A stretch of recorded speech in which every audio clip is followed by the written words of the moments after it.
Selamat pagi teman-teman. Apa kabarnya? Semoga kita semua selalu diberikan kesehatan. Saya Dani Gazaro dari Sekolah Tinggi Pariwisata Ambarukmo, jurusan S1 Pariwisata. Nah, di video ini saya akan membahas tentang jurnal di dalam suatu akuntansi. Apa sih itu jurnal? Pada dasarnya jurnal adalah sejenis formulir yang dipakai untuk merekam setiap transaksi yang dilakukan secara detail. Setiap transaksi harus dicatat sesuai dengan waktu, tanggal, dan keterangan transaksi.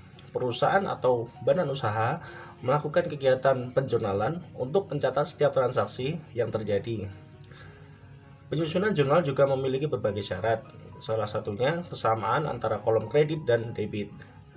Setiap transaksi yang dibuat dalam jurnal harus disertai dengan bukti transaksi seperti kwitansi, nota, atau bukti lainnya. Nah, kegiatan penjurnalan menjadi penghubung transaksi dengan buku besar dan tahapan-tahapan akuntansi berikutnya. Nah, kemudian kita masuk ke dalam jenis-jenis jurnal.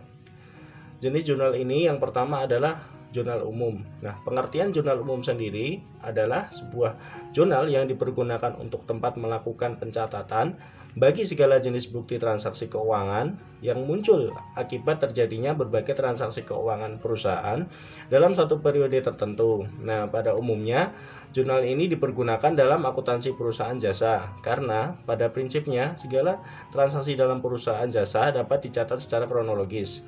Sedangkan pada akuntansi perusahaan dagang lebih efektif menggunakan jurnal khusus.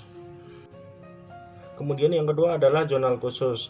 Pengertian dari jurnal khusus sendiri adalah pencatatan transaksi yang terjadi dalam perusahaan dan dikelompokkan dalam jenis yang sama, sering terjadi dan berulang dalam satu periode akuntansi, baik bulanan, triwulan, maupun tahunan. Nah, alasan mengapa jurnal khusus lebih cocok digunakan untuk perusahaan dagang, karena perusahaan dagang membutuhkan identifikasi jumlah dan transaksi sejenis dengan intensitas yang terakhir kita masuk ke dalam pembahasan fungsi jurnal. Fungsi jurnal yang pertama adalah fungsi pencatatan. Nah, artinya semua transaksi yang terjadi berdasarkan bukti dokumen yang ada harus dicatat sebagai bukti data transaksi yang akurat. Selanjutnya yang kedua adalah fungsi historis. Artinya, transaksi yang terjadi harus dicatat sesuai dengan urutan waktu atau kronologis agar tidak tertukar dengan transaksi lain dan membuat rumit laporan keuangan lainnya. Yang ketiga adalah fungsi analisis.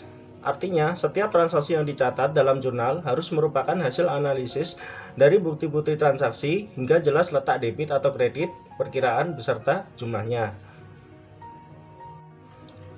Kemudian, yang keempat adalah fungsi instruktif. Artinya, pencatatan dalam jurnal merupakan instruksi atau perintah untuk melakukan posting atau memindahkan debit atau kredit ke dalam buku besar. Yang terakhir adalah fungsi informatif. Artinya, jurnal dapat memberikan informasi atau pemberitahuan mengenai transaksi yang terjadi. Jadi kesimpulannya, di dalam jurnal terdapat setiap pencatatan transaksi yang terjadi di dalam perusahaan. Nah, jurnal akuntansi pun dapat berfungsi sebagai penyedia informasi finansial bisnis untuk Anda dan tim maupun perusahaan.